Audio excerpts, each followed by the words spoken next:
In the motoring world, you'll be very familiar with manufacturers referring to things like generations and facelifts.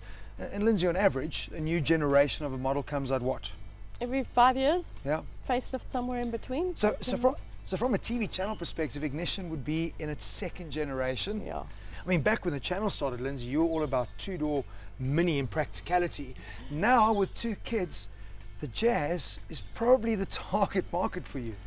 Well, possibly, but also, I mean, with the new Sport, they're definitely appealing to a younger market, boy racers like yourself, who may not have considered a more practical car in the past. Desperately trying to hang on to their youth. But that's the question, because Jazz Sport, or Fit Sport overseas, has been run for a long time.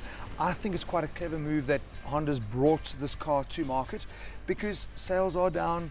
It's always been quite an inexpensive car, and now they do need to appeal to a more youthful market. But just how sporty is it? It certainly looks it, thanks to a new grille in piano black and chrome, a sculpted bumper with black fog light surrounds, and a prominent front splitter.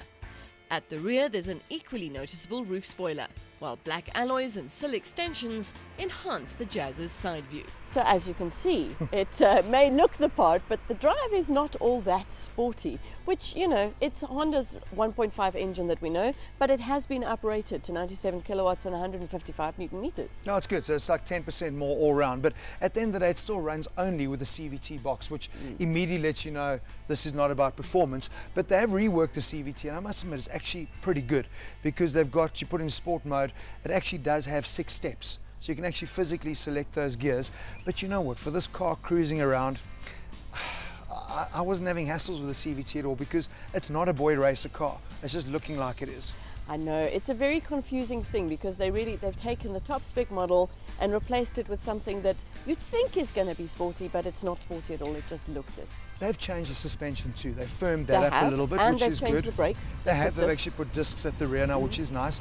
But Lindsay, at the end of the day, Honda isn't the only manufacturer to have done this. I mean, you look at, you can buy the AMG line on a standard Mercedes-Benz. You can buy the M Sport pack, which doesn't do anything from a performance point of view, but it's all about the looks. I know, but that's on a, you know, a BMW or a Mercedes. This is a Honda.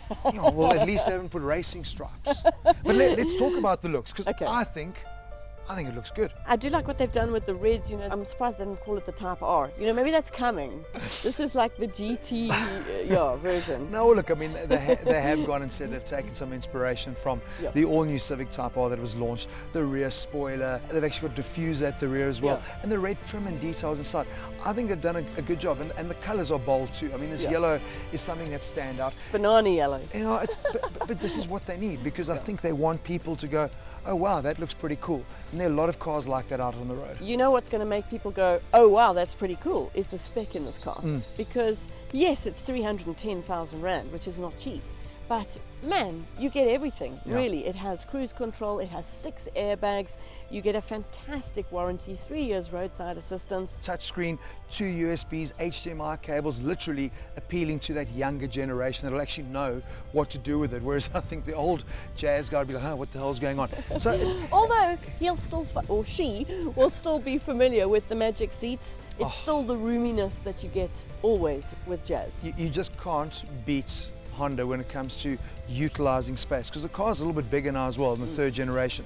So it's still got those short overhangs, but the boot, I mean, it's probably class leading. And when those magic seats drop down, it's like nearly 900 liters of loading space. So one of the first things that struck me when I got in the car was the feeling of space, and I think that's also the glass. That's a lot of light in. Feeling, So I think, I mean, to wrap up, Lindsay, this is the sort of car that you're going to see sporty more than you're going to feel sporty. Is it going to appeal to a younger consumer? What's your thought? I think it's confused. It doesn't blow my hair back. I think it's expensive, and I think there are better options out there if you want a car that goes nicely and looks sporty.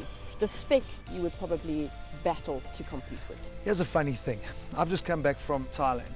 In Bangkok, people are doing, I don't know, 20 k's an hour at most because of gridlock, but every single car looks sporty, yet they can never utilize that sport. So I guess that's the question. Are consumers moving more towards, I want a car to look a certain way, more than the fact that I can get to enjoy the drive? Because who can take a sporty car now and speed on the roads? As long as you're aware that it looks sporty, it is all about the looks when they call it Jazz Sport.